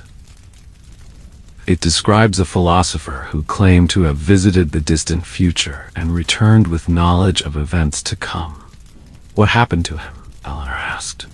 Isidore skimmed the text. "He was accused of sorcery and executed," he said matter-of-factly. "But before his death he allegedly wrote down everything he had learned in a book bound in bronze. And the book? Lost, according to this account. Though rumors persisted that it was hidden in a temple to Kronos, the Greek god of time." They spent the day examining the texts, finding several more accounts of temporal displacement. Some were clearly fantastical, involving gods or magic. Others were more ambiguous, describing phenomena that might have scientific explanations. Strange lights, unexplained disappearances, people who seemed to have knowledge they couldn't possibly possess. "This one mentions an object," Eleanor said excitedly, pointing to a passage in a Byzantine chronicle. "A medallion that supposedly belonged to a woman who could see the future." Isidore translated the Greek text. "Yes, it describes a gold medallion with the image of a sun. The woman who owned it was said to have appeared mysteriously during the reign of Emperor Anastasius. That would be around 40 years ago, making predictions that later came true." Eleanor's hand went to her own medallion, hidden beneath her dress. "What happened to her?" Isidore continued reading. "She vanished just as mysteriously as she had appeared, after foretelling a great darkness that would cover the land." He looked up at Eleanor. "This darkness, perhaps." A chill ran down Eleanor's spine. Could there have been others like her? Other time travelers who had somehow been pulled back to this crucial period in history? Their research was interrupted by commotion in the street outside. Looking out, they saw a crowd gathering around a herald reading a proclamation. "What's happening?" Eleanor asked a bystander when they went to investigate. "King Theodahad has been overthrown," the man replied excitedly. "The Gothic nobles have chosen Vitiges as the new king after our defeats in the south." This aligned with Eleanor's historical knowledge. Theodahad's ineffectual response to the Byzantine invasion of Sicily had led to his deposition. Vitiges would prove a more capable military leader, though ultimately unsuccessful in preventing the Byzantine reconquest. "The new king has ordered all able men to report for military duty," the bystander continued. "They say Belisarius has landed in Sicily with a great army and will soon cross to the mainland." "It's happening faster than I expected," Isidore murmured to Eleanor as they made their way back to the church. "The war is coming to Italy sooner than we hoped." "It will get worse," Eleanor said quietly. "Much worse." Back in their makeshift study, they continued examining the manuscripts as the day waned. Outside, the perpetual twilight that had become the new normal deepened into true night. "Here's something," Isidore said suddenly, hunched over a particularly fragile scroll, a reference to anchors that bind a person to a specific time. Eleanor moved to look over his shoulder. What kind of anchors? Objects of personal significance, places of power, or, he paused, reading further, emotional connections to individuals in that time period. Like falling in love with someone from the past, Eleanor mused. That's a common theme in time travel stories, in my time. Isidore nodded. According to this text, if a time-displaced person forms strong attachments in the new time, it becomes harder for them to return to their origin. So I should avoid making friends? Eleanor asked with a wry smile. Perhaps it's more about where your heart truly resides, Isidore suggested. If your deepest connections remain in your time, then that's where you're anchored. Eleanor thought about her life in the 21st century. She had colleagues she respected, a few good friends, but no family since her parents had died. Her work had been her primary focus. Was that enough of an anchor to pull her back? And then there was the physical anchor, the medallion itself. She took it out from beneath her dress, studying it in the lamplight. The image of the sun struggling to shine through clouds seemed especially poignant now, with the real sun similarly obscured. May I? Isidore asked, reaching for it. Eleanor hesitated, then handed it to him. The monk examined it carefully, turning it over in his hands. There are inscriptions on the back, he said, very faint. Eleanor was surprised. She hadn't noticed any markings on the back of the medallion in her laboratory. Can you read them? Isidore squinted at the tiny text. It's in Greek, a prayer or invocation of some kind. He read it aloud. May the bearer pass between times as Kronos wills when darkness covers the world. Eleanor felt a rush of excitement. That has to be significant. When darkness covers the world, like right now, with the volcanic winter. Indeed, Isidore agreed, handing the medallion back. But it doesn't explain how to control the passage, or how to return you to your time. Their discussion was interrupted by a knock at the door.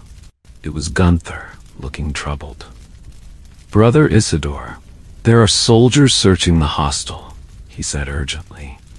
They're looking for recent arrivals from the countryside. Conscription, Isidore guessed. Or perhaps they suspect spies from Constantinople.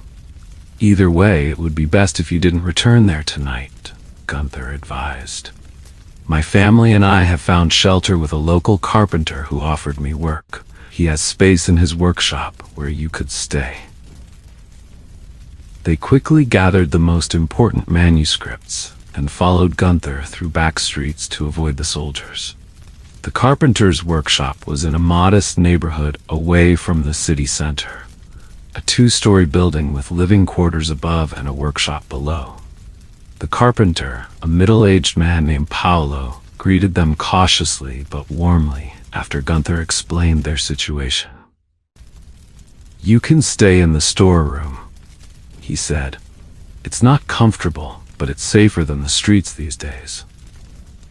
As they settled into the small room filled with lumber and tools, Eleanor asked Paolo about conditions in the city. Getting worse by the day, he sighed. Food prices rise faster than the floodwaters in spring.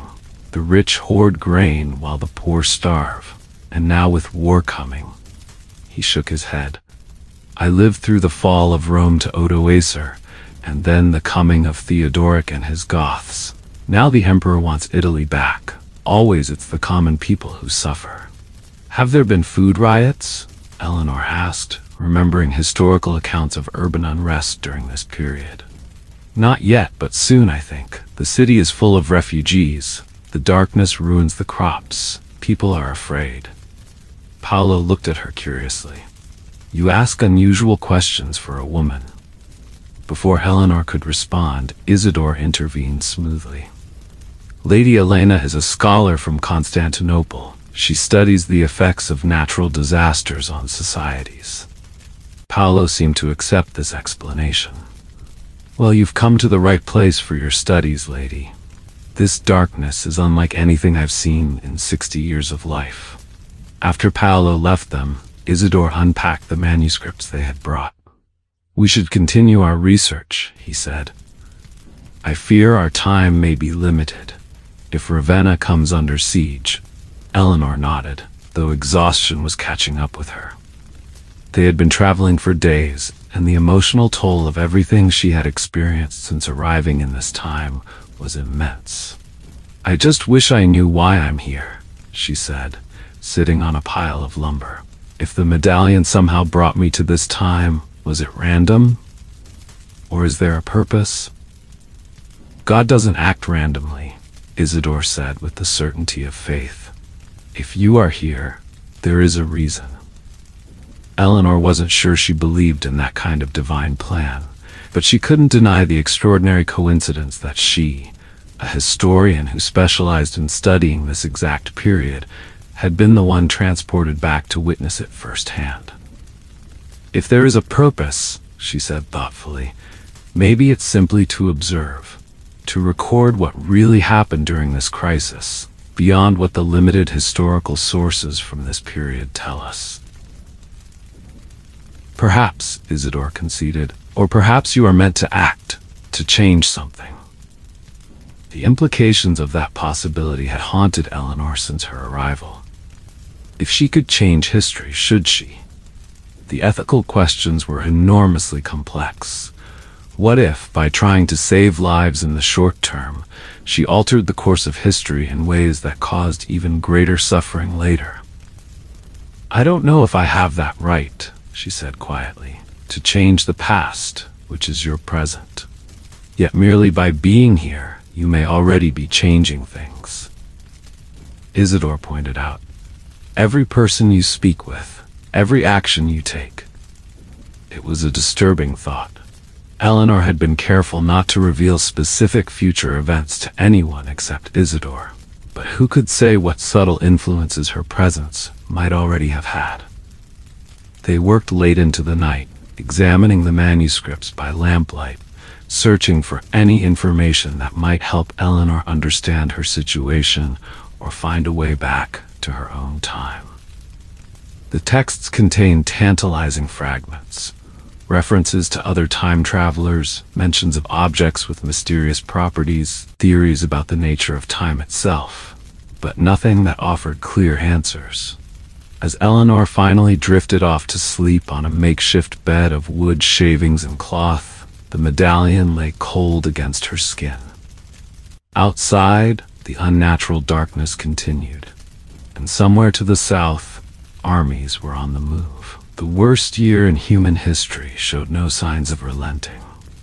Eleanor woke to the sound of bells, not the regular tolling that marked the hours, but an urgent, continuous ringing that signaled emergency.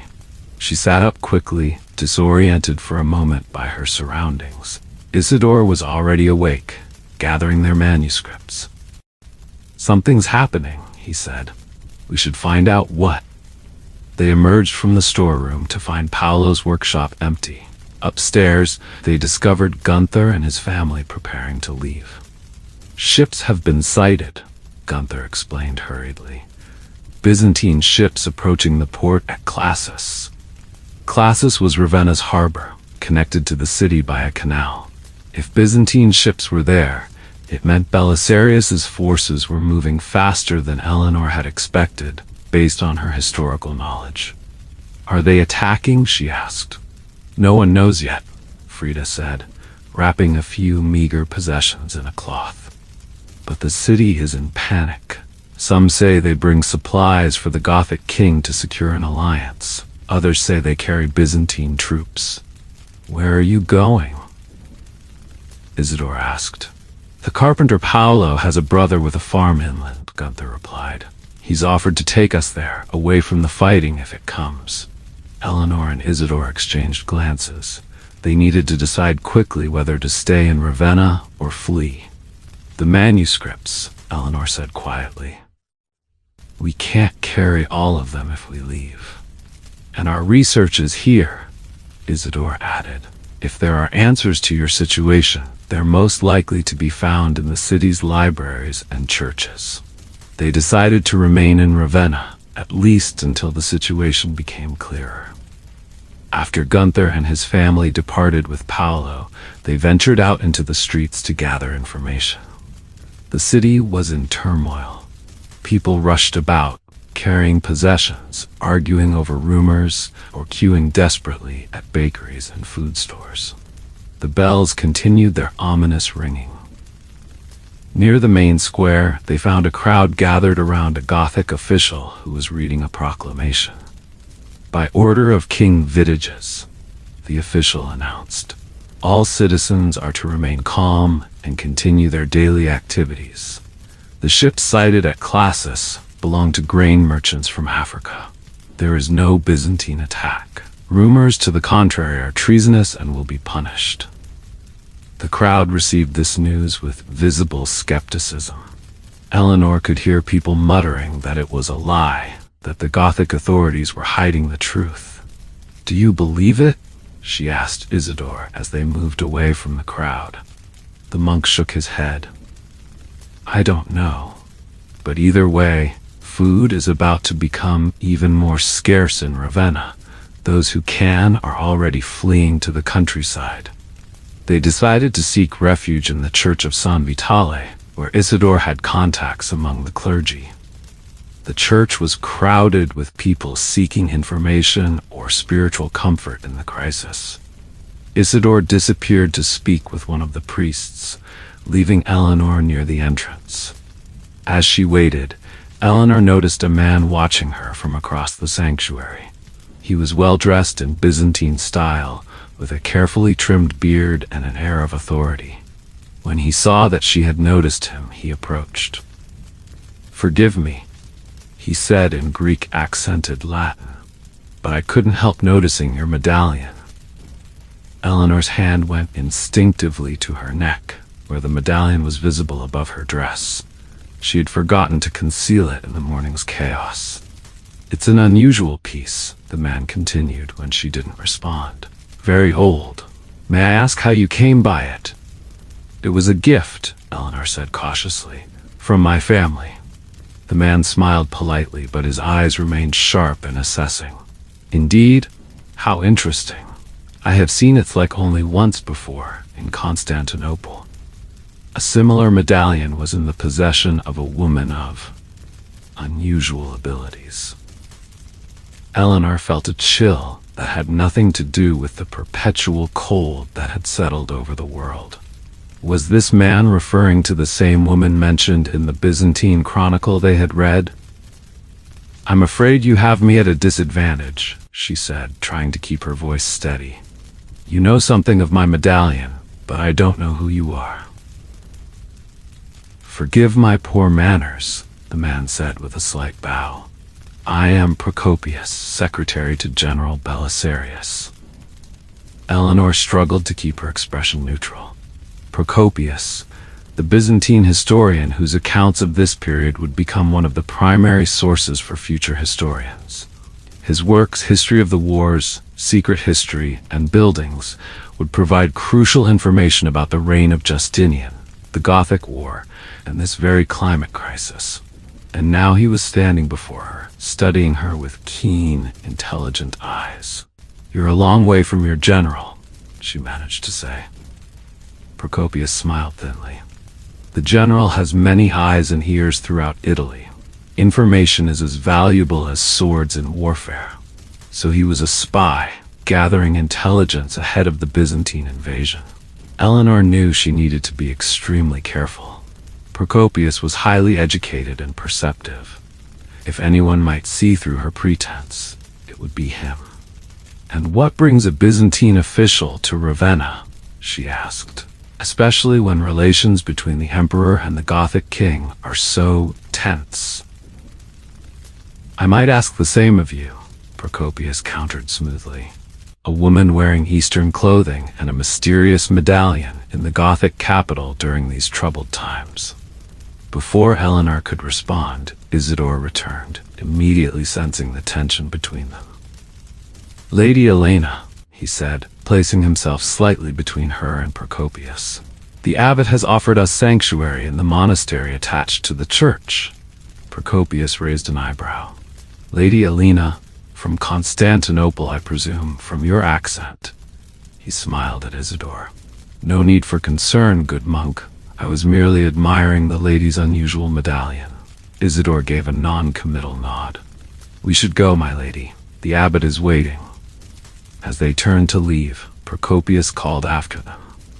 "Perhaps we will speak again, Lady Elena. I find myself most curious about your perspective on current events." Once they were safely in the monastery's guest quarters, Eleanor let out a breath she hadn't realized she was holding. "That was Procopius," she said. "The historian Procopius." Isidore looked alarmed. "You know of him? From your studies?"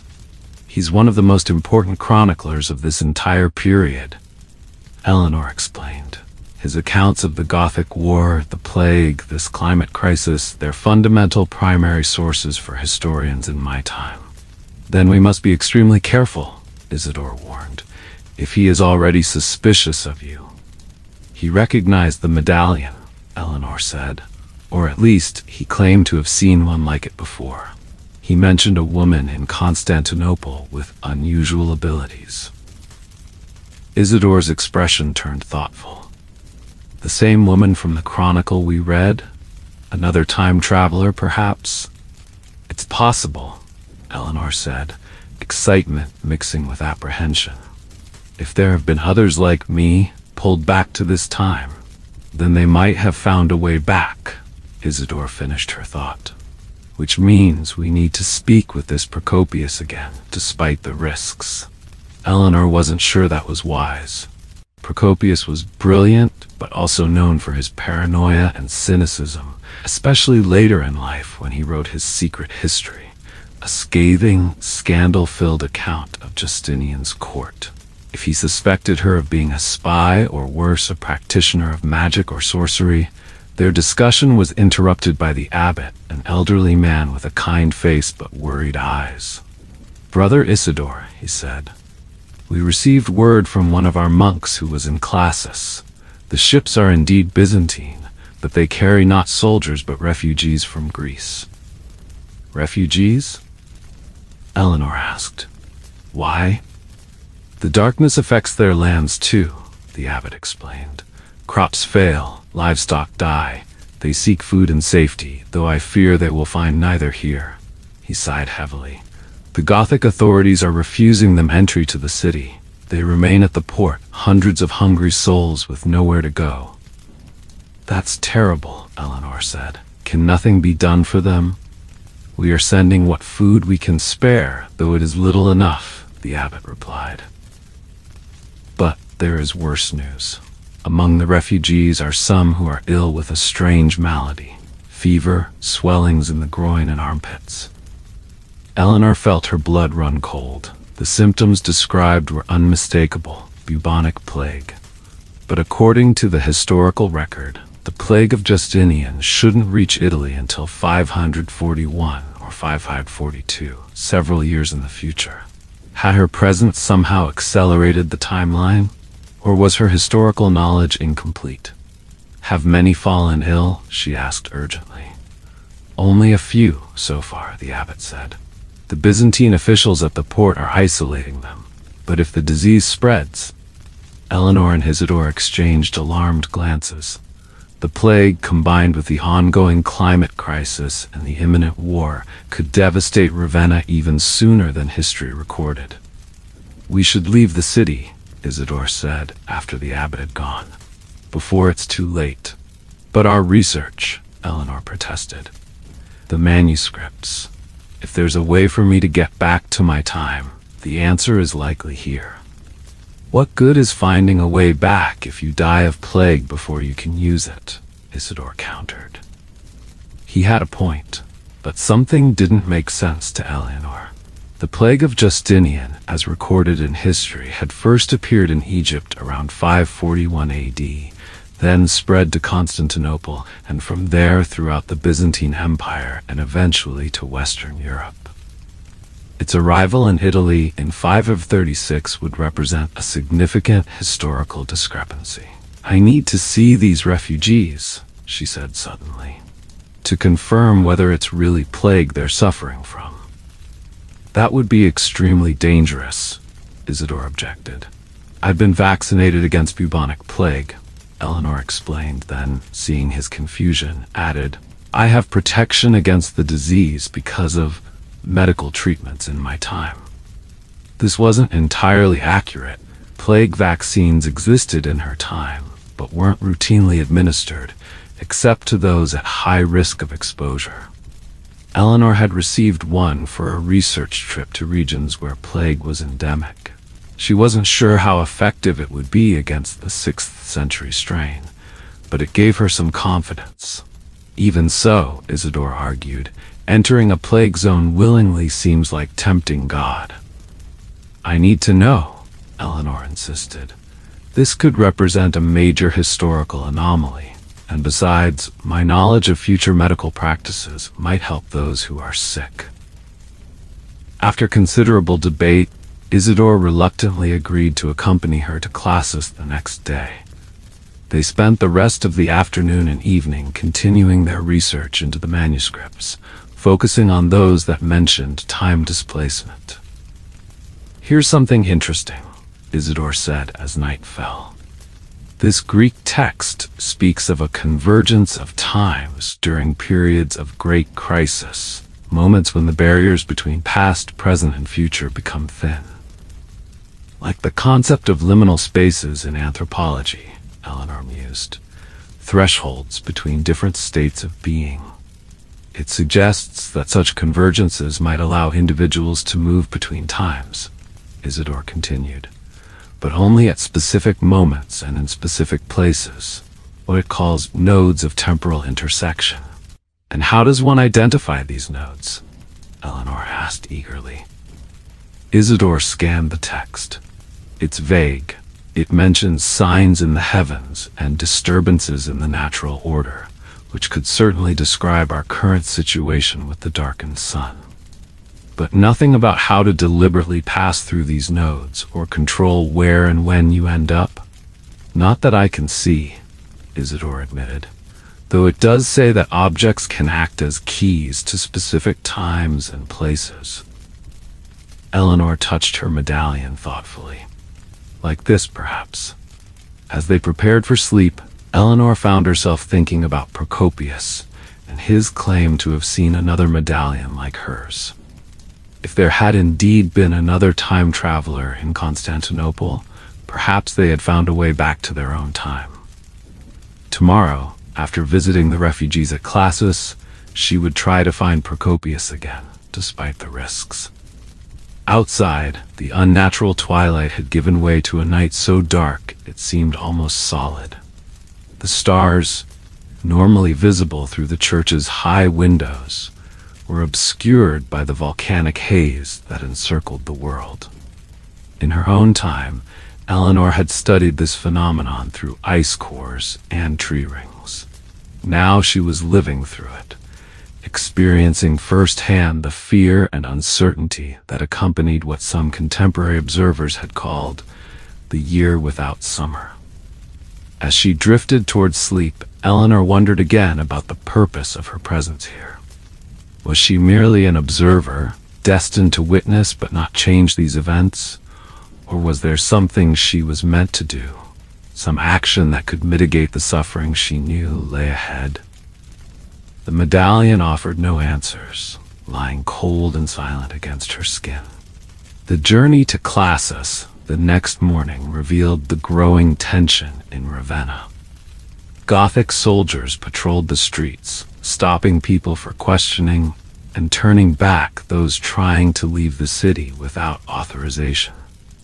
Eleanor and Isidore were able to proceed only because the monk had secured a letter from the abbot stating they were on a mission of mercy to bring medical assistance to the refugees.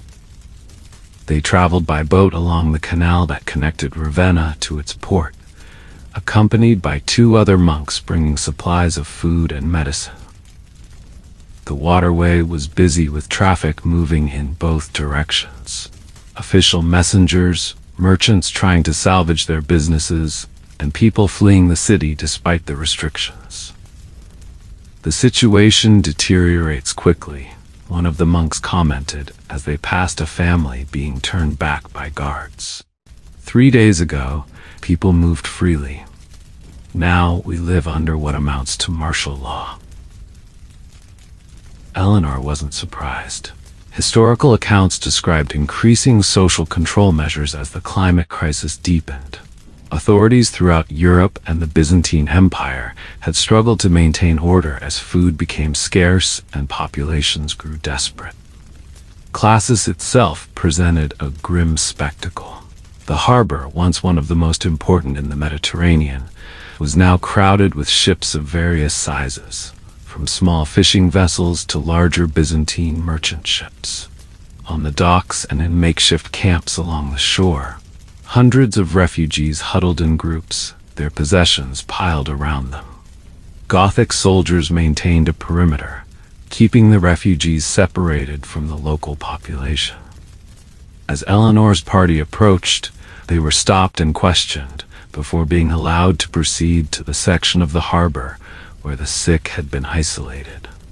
This area was cordoned off with ropes, guarded by soldiers wearing cloth over their faces, a primitive but somewhat effective form of protection against contagion. Inside the cordon, Eleanor could see perhaps 24 people lying on pallets or sitting huddled under blankets despite the summer heat. Several wore the distinctive robes of Byzantine physicians. One of these doctors approached the boundary as they arrived. He was an older man with a gray beard, his face lined with exhaustion. "You bring supplies?" he asked in Greek-accented Latin. "Medicine, food, and clean water," Isidore confirmed. "How many are ill?" 26 confirmed cases, the physician replied grimly. 5 dead already. It appears to be the same disease that struck Alexandria several months ago. Eleanor felt a chill of realization. This wasn't simply an isolated outbreak. It was the beginning of the plague of Justinian, arriving in Italy years earlier than the historical record indicated. Either her presence had somehow altered the timeline, or the historical accounts she knew had been incomplete. "May we see the afflicted?" she asked. The physician looked her over, noting her non-medical attire. "Are you trained in medicine, lady?" "I have knowledge of diseases," Eleanor said carefully. "Particularly this type, if it's what I suspect." After some hesitation, the physician allowed Eleanor and Isidore to enter the quarantine area, warning them not to touch the patients or their belongings. The monks remained outside, transferring their supplies to local helpers. Inside the cordon, the situation was worse than it had appeared from a distance. The sick lay on whatever bedding could be salvaged from the ships, some on simple blankets spread over the ground. Many were in obvious pain, with the characteristic buboes of plague visible on those in more advanced stages of the disease. "Classic bubonic plague," Eleanor murmured to Isidore, "caused by the bacterium Yersinia pestis, transmitted by fleas that live on rats." Isidore looked at her blankly, the medical terminology meaningless to him. "Can it be treated?" "In my time, yes, with antibiotics," Eleanor replied quietly. "Here, the mortality rate will be between 50 and 70%. The Byzantine physician approached them, keeping a careful distance. "You recognize this disease?" he asked Eleanor. "Yes," she admitted. "It will spread through fleas that live on rats. The rats travel on ships, in grain stores, anywhere humans live closely together."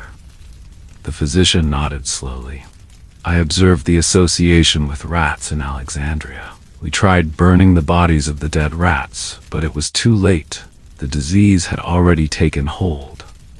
"Isolation is essential," Eleanor said. "Those who are sick must be kept separate from the healthy, and everything they touch, bedding, clothing, personal items should be burned."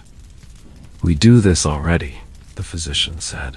But it is difficult. The refugees are many, the space limited, and new ships arrive daily from ports throughout the empire, possibly bringing more disease. Eleanor looked out at the harbor, where several ships remained at anchor, not yet allowed to dock. She knew that once plague took hold in a densely populated area like Ravenna, it would spread rapidly. And with the population already weakened by food shortages from the climate crisis, the death toll would be catastrophic. You should send word to Ravenna, she told the physician. Warn them to prepare for the disease.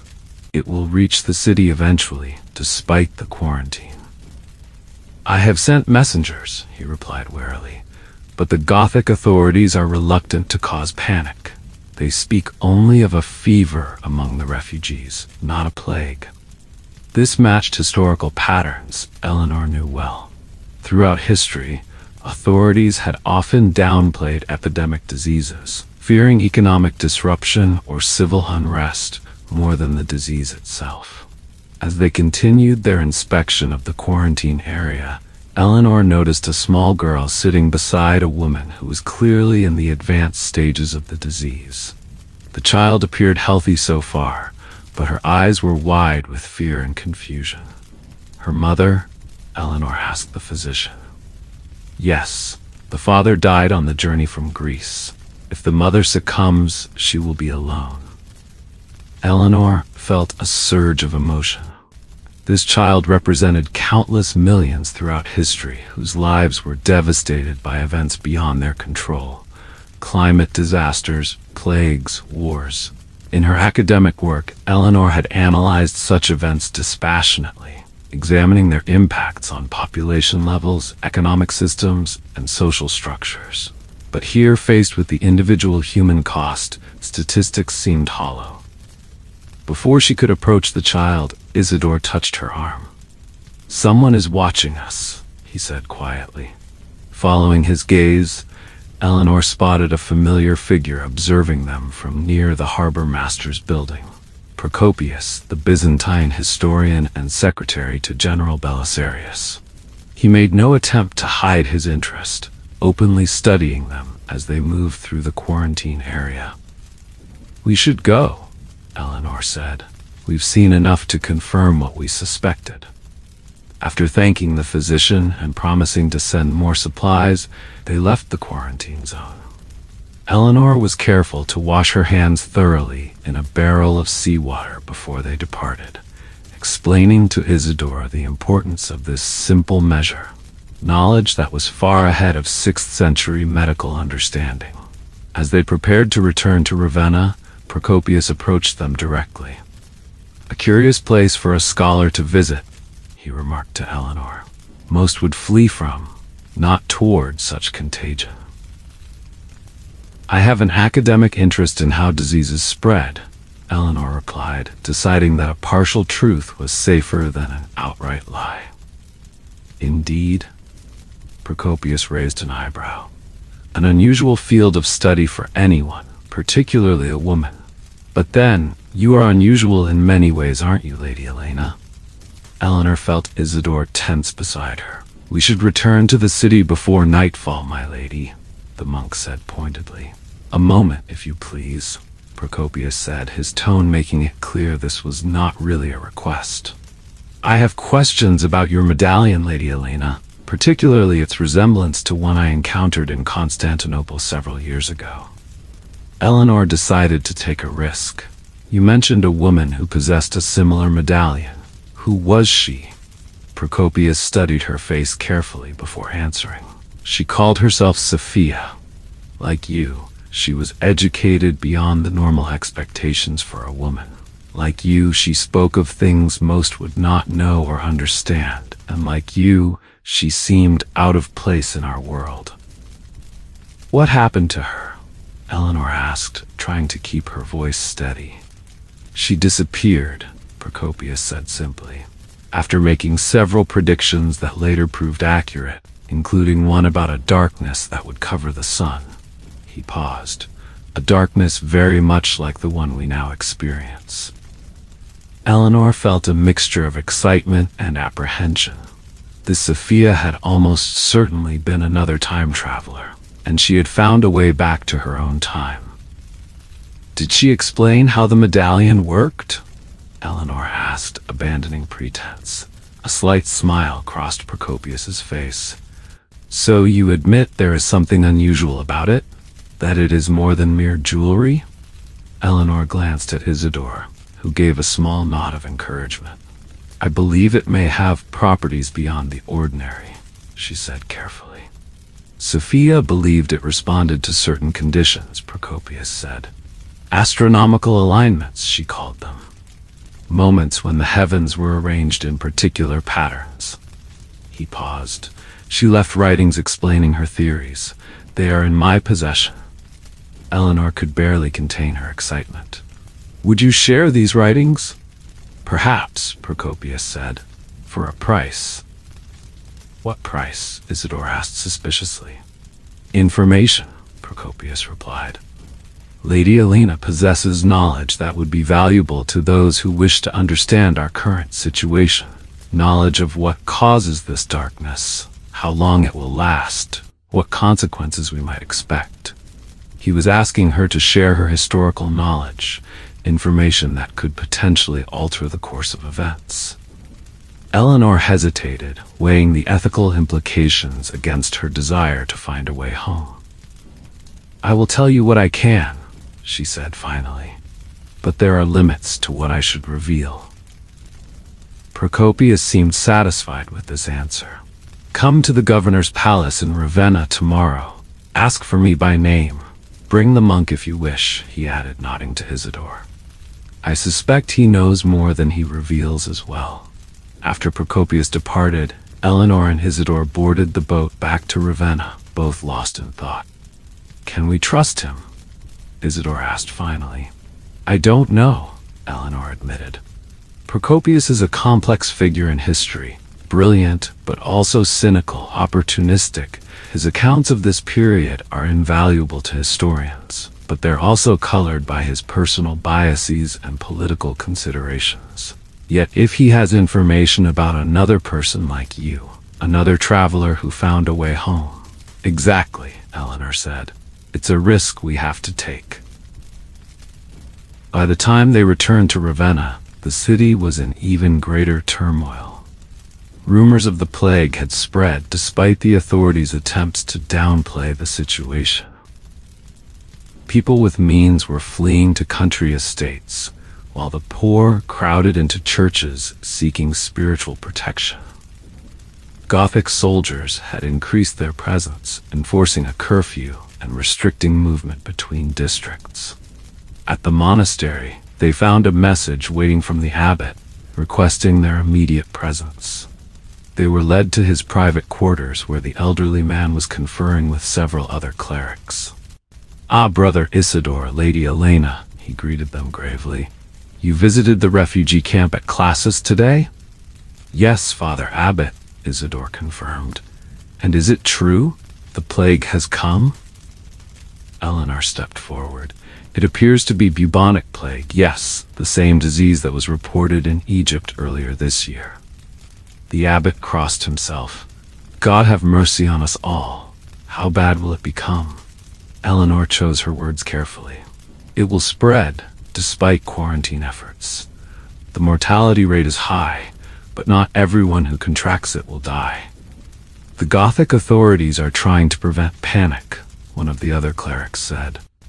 They've ordered us not to speak of plague from the pulpit, only to encourage prayer and calm. And will you obey? Isidore asked. The abbot looked troubled. We have a duty to our flock. If people don't know the danger, they cannot protect themselves. He turned to Eleanor. You seem knowledgeable about this disease, Lady Elena. What precautions should we advise? Eleanor outlined basic protective measures, avoiding contact with the sick, burning contaminated items, maintaining cleanliness, and watching for rats. Simple steps, but potentially life-saving in an era before modern medicine. As the meeting concluded, the abbot took Eleanor aside. There is something else you should know, he said quietly. A man was asking for you today. A Byzantine official named Procopius. He seemed very interested in your background and your medallion. We met him at Classis, Eleanor explained. He has invited us to the governor's palace tomorrow. The abbot looked concerned. Be careful, my child. These are dangerous times, and that man has sharp eyes. Some say he reports directly to Empress Theodora herself, and she is not known for her tolerance of those she perceives as threats. Eleanor thanked him for the warning, though it only reinforced her determination to meet with Procopius. If he truly had information about another time traveler who had found a way home, it was worth the risk. That night, as she tried to sleep in the sparse cell provided by the monastery, Eleanor found herself thinking about the little girl at the refugee camp, sitting beside her dying mother. In the grand sweep of history that Eleanor had studied, such individual tragedies were barely footnotes. But being here, witnessing the human cost of these catastrophic times, made abstract historical knowledge painfully concrete. If she found a way back to her own time, would she take it? Or had her experiences here created an obligation to remain, to use her knowledge to help where she could? The ethical questions had no easy answers. The medallion seemed to grow warm against her skin as she pondered these questions, though perhaps it was only her imagination. The governor's palace in Ravenna stood as a testament to the city's importance. Built during the final years of the Western Roman Empire, it had been expanded and embellished by Theodoric the Great, the Ostrogothic king who had made Ravenna his capital. Even in the dim light of the perpetual twilight, its marble columns and intricate mosaics spoke of power and permanence. Eleanor and Isidore approached the entrance with a mixture of apprehension and anticipation. Gothic guards eyed them suspiciously, but admitted them when Eleanor mentioned Procopius's name. They were led through echoing halls decorated with scenes of battle and hunting. Past officials engaged in urgent discussions about the deteriorating situation in the city. Procopius received them in a small but elegant study lined with shelves of scrolls and codices. He dismissed the servant who had shown them in and closed the door. "You came," he said, sounding pleased but not surprised. "I thought you might reconsider, given the risks." "You said you have information about Sophia," Eleanor replied directly. "The woman with the medallion." Procopius gestured for them to sit. "Indeed, but first I would like to confirm a suspicion." He fixed Eleanor with a penetrating gaze. "You are not from our time, are you, Lady Elena?" Just as Sophia was not. Eleanor glanced at Isidore, who nodded slightly. There seemed little point in further deception. "No," she admitted, "I'm not. From the future, I presume? Not the past." "Yes, from approximately 1500 years in your future." Procopius absorbed this with remarkable composure. Sophia claimed to be from the future as well, though not quite so distant. Only a few centuries ahead. She was a scholar, like you. "And she found a way back?" Eleanor asked eagerly. "She believed she had," Procopius confirmed, based on observations of certain celestial patterns and their correspondence with historical events. He retrieved a small wooden box from a cabinet and placed it on the table between them. "Her notes are here. She asked me to keep them safe in case others like her should appear." Eleanor reached for the box, but Procopius held up a hand. "First, our agreement. Information for information." "What do you want to know?" Eleanor asked, though she already had a good idea. "This darkness," Procopius said, gesturing toward the window where the dim sun cast feeble light. "Sophia predicted it. She called it a volcanic winter. I want to know how long it will last and what consequences will follow." Eleanor considered carefully how much to reveal. Procopius was an important historical figure whose writings would shape how future generations understood this period. Altering his knowledge might have unpredictable effects on history. The darkness is caused by a massive volcanic eruption in a distant land, she said finally. Ash and sulfur compounds in the upper atmosphere block the sun's light. How long? The worst effects last about a year, Eleanor replied. But cooler temperatures and disrupted weather patterns continue for a decade or more. Procopius made notes as she spoke. And the consequences? Crop failures, famine, population displacement. Eleanor paused. And disease spreads more easily among weakened populations. The plague we're seeing at Classis. Yes, in my time it's called the Plague of Justinian. It will eventually spread throughout the Byzantine Empire and into Western Europe. Procopius's expression grew grave. And the mortality? High, Eleanor said simply. Millions will die between the climate effects and the plague. The historian was silent for a moment, absorbing this grim forecast. Then he asked, "Does the empire survive?" This was a more complex question. The Byzantine Empire would indeed survive this crisis, but it would never again achieve the territorial extent or power that Justinian briefly restored. The plague would deplete the population and treasury, making it difficult to hold reconquered territories in Italy and elsewhere. Yes, Eleanor said, deciding simplicity was safest, though changed by these events. Procopius seemed satisfied with this answer. One more question. In your time, how am I remembered?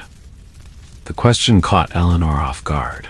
It was deeply human, the desire to know one's legacy, but also fraught with potential complications. Should she mention the secret history, with its scandalous portrayals of Justinian and Theodora, or focus on his more conventional historical works?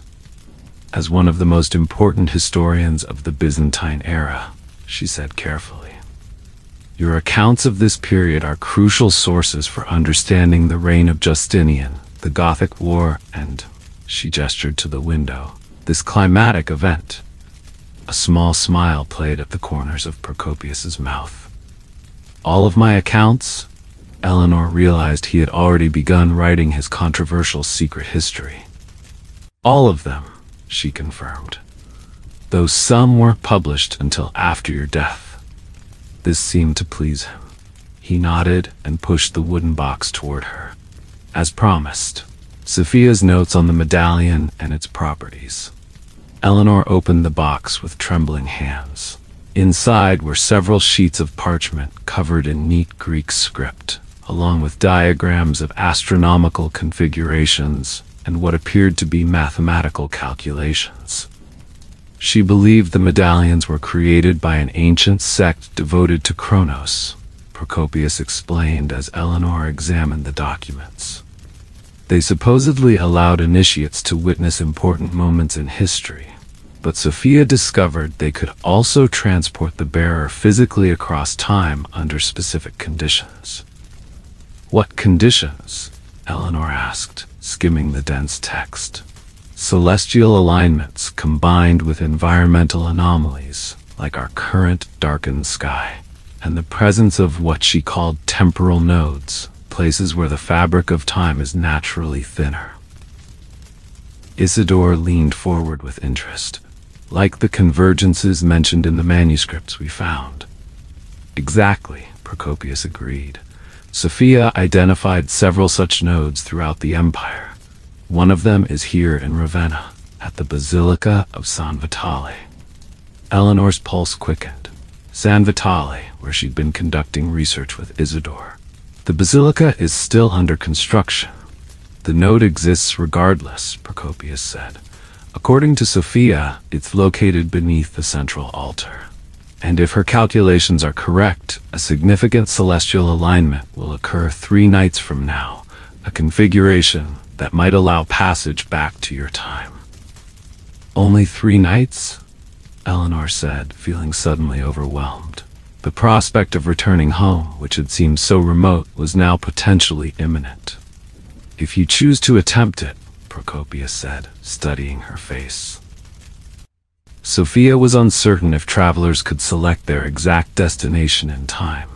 You might return to your point of origin, or end up somewhere else entirely, Eleanor finished. Indeed, it is a significant risk. Eleanor looked down at Sophia's notes again, trying to make sense of the complex astronomical calculations. "Why are you helping me?" she asked suddenly, looking up at Procopius. "What do you gain?" The historian considered the question. "Knowledge," he said finally. "Understanding of events beyond the comprehension of my contemporaries. And perhaps," he hesitated, "perhaps a favorable mention in those histories you say I will write." It was an honest answer, characteristic of the complex, pragmatic man that history would remember. Procopius was neither hero nor villain, but a keen observer of his troubled times, determined to record what he witnessed for posterity. "I need time to study these notes," Eleanor said, "to understand the process." "Of course," Procopius agreed, "but be aware that the alignment Sophia identified is rare. If you miss this opportunity, it may be months or years before another occurs." By the time they left the palace, the weak daylight was fading toward evening. The streets of Ravenna were eerily quiet, the curfew keeping most people indoors. Those who did venture out moved quickly, eyes downcast, avoiding contact with the Gothic patrols. "Do you believe what he told us?" Isidore asked as they hurried back toward the monastery. "About the medallion and these temporal nodes?" "It aligns with what we found in the manuscripts," Eleanor replied. "And if Sophia was another time traveler who found a way back..." She left the thought unfinished. The possibility of returning to her own time, which had seemed like an impossible dream, was now tantalizingly close. But the decision was more complex than she had anticipated. Back in the safety of the monastery, Eleanor spread Sophia's notes on a table and began studying them intensely. The woman had been methodical in her observations, documenting the properties of her medallion, nearly identical to Eleanor's, and correlating its activity with astronomical events. According to the notes, the medallions responded to specific alignments of planets and stars, becoming warm to the touch and sometimes emitting a faint blue glow, just as Eleanor had experienced in her laboratory before being transported to 536. Sophia theorized that these alignments temporarily weakened the barriers between different time periods, but only at specific locations, the temporal nodes. Most intriguingly, Sophia had noted that strong emotional states seemed to influence the process. Fear, grief, or intense curiosity could apparently trigger the medallion's power when other conditions were met. This might explain why Eleanor had been transported while examining the medallion during an electrical storm. Her academic fascination with the period, combined with the unusual atmospheric conditions, had activated its properties. It says here that the traveler must focus their thoughts on their destination time, Eleanor told Isidore, who was helping her translate some of the more obscure Greek passages. Visualization is crucial to ending up where, or when, you intend to go. And this alignment she mentions, it's 3 nights from now. Eleanor checked the astronomical calculations against the current date.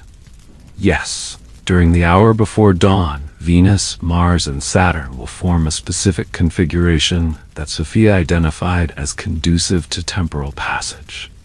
Then you have 3 days to decide, Isidore said quietly. Eleanor looked up from the notes, meeting his gaze. Decide whether to return to your time or remain in ours. The question hung in the air between them. Until now, Eleanor had been singularly focused on finding a way back to her own century.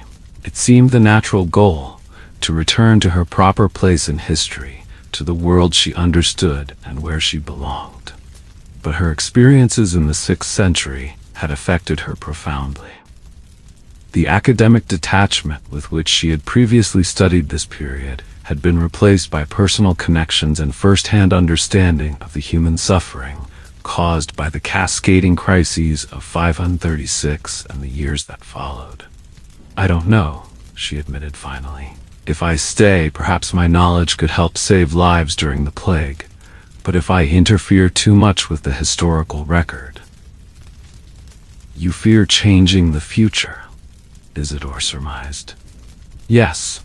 In my time, there are philosophical debates about time travel, whether it's possible to change the past, and if so, whether doing so is ethical. Some theories suggest that any changes would create alternate timelines or paradoxes." Isidore considered this thoughtfully. Yet by merely being here, speaking with people like Procopius, sharing your knowledge of disease transmission, you may already have changed things in ways you cannot know. It was a troubling thought. Had her presence already altered history? Would she return to a future different from the one she had left? Their discussion was interrupted by urgent knocking at the door. It was one of the younger monks, his face pale with fear.